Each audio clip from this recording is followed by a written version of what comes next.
भूत चिंतन श्री गुरुदेव दत्त श्री स्वामी समर्थ महाराज की जय। स्वामी दत्त सेवा या चॅनलवर तुम्हा सर्वांचे खूप खूप स्वागत। तुम्हा सर्वांचं आरोग्य उत्तमाचं राहू दे, राहिलेलं आयुष्य आरोग्यदायी जाऊ दे, तुम्हा सगळ्यांना दीर्घायुष्य मिळू दे अशी मी स्वामीचरणी प्रार्थना करते आणि माझ्या व्हिडिओला सुरुवात करते। घरात बघा तुमच्या आर्थिक अडचणी आहेत, नोकरीत अडचणी आहेत, घरात अशांतता आहे, तर मग स्वामींची एक सेवा करा। कोणतीही एक स्वामींची जर सेवा केला तर स्वामींचं नामस्मरण केला तर स्वामी तुम्हाला त्याचं फळ नक्कीच देतात। स्वामी तुम्ही केलेल्या सेवेचं बाकी कुठलंच ठेवून घेत नाहीत, ते त्याचं फळ तुम्हाला लगेच देतात।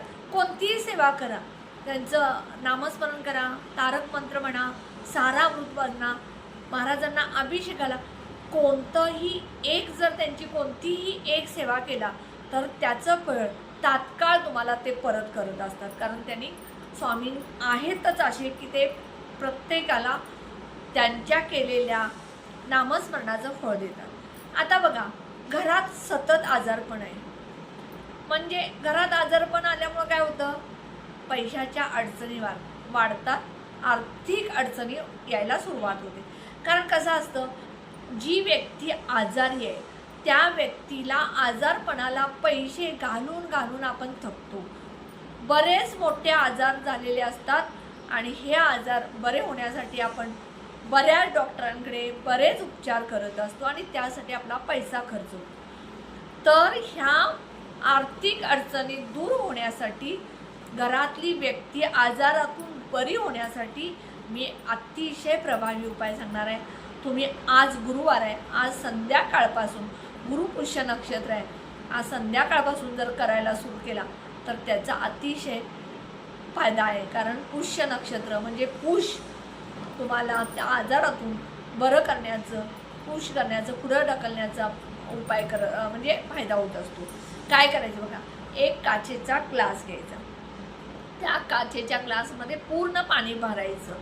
ते पूर्ण पाणी भरल्यानंतर तुम्ही सगळ्यात पहिल्यांदा स्वामी समर्थ महाराजांच्या देवघरात बसायचं, आसन घ्यायचं, बसायचं, 2 अगरबत्ती लावायच्या, स्वामी समर्थ महाराजांना सांगायचं, जी व्यक्ती आजारी आहे त्या व्यक्तीचं नाव सांगायचं। असं समजा तुमचे वडील आजारी असले, आजोबा आजारी असतील, आजी आजारी असेल, माझी आजी किंवा माझ्या सासूबाई किंवा माझी आई आजारी आहे, त्या आजारातून बरी होऊ दे, तिला जी औषधं चालू आहेत ती लागू होऊन त्या आजारातून ती पूर्ण बरी होऊ दे, असं तुम्ही महाराजांना सांगायचं। आणि जवळ अगरबत्ती लावायची, दिवा लावायचा, त्या पाण्याच्या ग्लासमध्ये ही 2 बोटं घालायची, मधलं बोट आणि अंगठा हे घालायचं आणि तुम्ही ती अगरबत्ती संपेपर्यंत श्री स्वामी समर्थ, श्री स्वामी समर्थ हा मंत्र म्हणायला सुरू करायचा। जेव्हा अगरबत्ती संपेल तेव्हा ती पाण्यातली बोटं काढायची आणि हे पाणी तुम्ही जी व्यक्ती आजारी आहे त्या व्यक्तीला पाणी प्यायला द्यायचं। असं तुम्ही सलग 40 दिवस करायचं। आता समजा तुम्ही आज सुरू केला, 5-6 दिवसांना तुम्हाला विटाळ आला, समजा मासिक धर्म आला, तर ते 5 दिवस सोडून तुम्ही पुढं कंटिन्यू करू शकता। पण सुतक आलं किंवा 11 दिवसाचा बाळंतपण असेल किंवा काय असेल, तर ते सुतक आणि विटाळ असेल तर परत तुम्ही पहिल्यापासून सुरू करायचं आहे। बघा, तुम्ही हे केल्यानंतर तुमच्या घरातली आजारी व्यक्ती किती मग मोठा आजार असू दे, तो स्वामी समर्थ महाराज बरा करणार।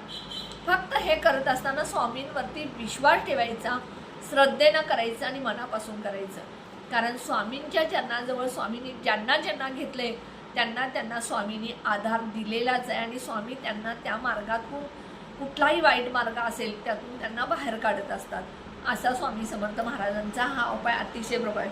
आता बघा, काही मुलं अतिशय चिडचिडे असतात, हट्टी असतात, व्यसनी असतात, आईवडिलांना उद्धट बोलणं, मोबाईल सतत घेणं, मुलं इतकी बेजबाबदारपणे वागणं, ह्या सगळ्यावरती आपल्याला उपाय करायचा आहे। मग हा उपाय मुलं स्वतः करत असतील तर ठीक, नसेल तर आई किंवा वडिलांनी केला तर चालेल।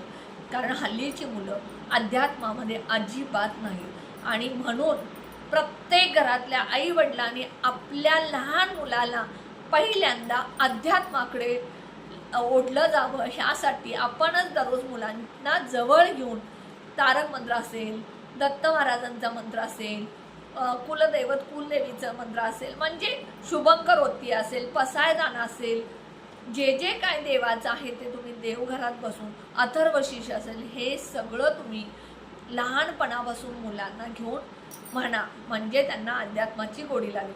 आत्ता सध्या आईवडिलांची आशा आहे, मुलगा रडतोय दे मोबाईल, मुलगा जेवत नाही दे मोबाईल, मुलगा रडतोय दे मोबाईल. मी माझ्या जवळचं उदाहरण बघितलेलं आहे.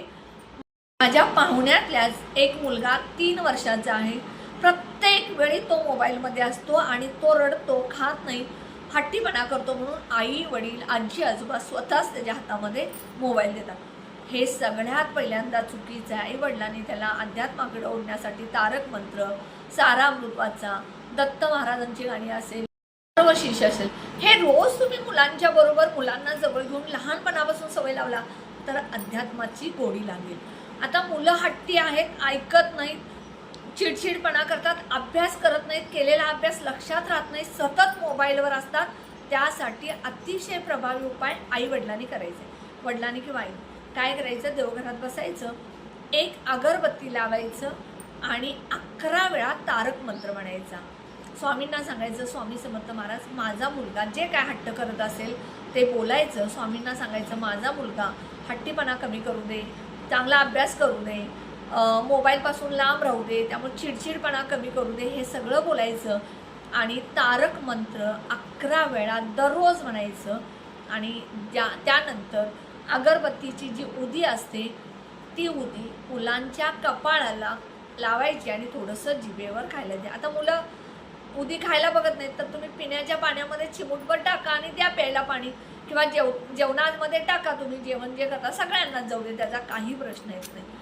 अशा पद्धतीनं तुम्ही जे हे उपाय सांगितले ते केले तर मुलं चिडचिडपणा करणार नाहीत, हट्टीपणा करणार नाहीत, मोबाईलपासून लांब राहतील.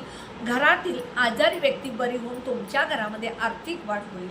त्यानंतर घरातल्या आर्थिक अडचणी असतील, नोकरीतल्या अडचणी असतील, घरात अशांतता असेल, हे सगळं तुमचं ह्या उपायाने नक्की दूर होईल आणि तुमच्या घरात स्वामी समर्थ महाराजांचा सदैव आशीर्वाद असेल. सगळ्यात महत्त्वाचं, हे घर स्वामींचं आहे असं म्हणा. स्वामींना प्रत्येक वेळी तुम्ही सांगा, स्वामी आपल्याला इकडे जायचं आहे, स्वामी आपण हे करायचं आहे, स्वामी आता आपल्याला हे बनवायचं आहे. सतत त्यांच्याशी जर स्वामी समर्थ महाराजांशी बोलत राहिला तर तुम्हाला नक्की स्वामी प्रत्येक वेळी तुमच्या अडचणीतून मार्ग काढतील. मला काय माझं स्वतःचं कौतुक करायचं नाही, पण मला एक गोष्ट अशी सवय लागली आहे, प्रत्येक वेळी मी स्वामींना सांगते. मला बाहेर जायचं असेल तर मी सांगते, चला स्वामी आपल्याला आज भाजी घेऊन यायचं आहे. कुठं देवाला जायचं असेल तर आज स्वामी आपल्याला देवाला जाऊन यायचं आहे. मला समजा अंगणामध्ये झाडांना पाणी घालायचं असेल तर मी सांगते, स्वामी चला आपल्याला झाडांना पाणी घालायचं आहे. मी जेवण बनवत असताना सांगते, चला स्वामी आज आपल्याला जेवण बनवायचं आहे. रात्री झोपताना मी स्वामींना सांगते, स्वामी आता मला झोपायचं आहे, सकाळी तुम्ही लवकर उठवा, माझ्याकडून सेवा करून घ्या. हे असं मला सवय लावून राहिल्या. आणि नेहमी म्हणा, स्वामी तुम्ही आम्हाला चरणाजवळ घेतले, आमच्याकडून सेवा करून घेत आहे. हे सगळं बोला, तुम्हाला आपोआपच सगळे मार्ग चांगले मिळतील आणि स्वामी तुमच्या सदैव पाठीशी राहतील. उपाय नक्की करा. व्हिडिओ कसा वाटला कमेंट बॉक्समध्ये सांगा. त्याचबरोबर कमेंट बॉक्समध्ये श्री स्वामी समर्थ लिहायला विसरू नका. व्हिडिओला जास्तीत जास्त शेअर करा, लाईक करा, ऑल बटनला क्लिक करा. त्यामुळे माझे छोटे छोटे उपाय सेवा तोडगे करतील. आणि जे कोणी माझा व्हिडिओ नवीन बघत असेल त्याने प्लीज माझ्या व्हिडिओला सबस्क्राईब करायला विसरू नका. निशंक हो, निर्भय हो म्हणणारे प्रचंड स्वामीवर पाठीशी रे. म्हणजे निशंक राहा, निर्भयपणे राहा, तुम्हाला स्वामी पाठीशी तुमच्या आहे. श्री स्वामी समर्थ.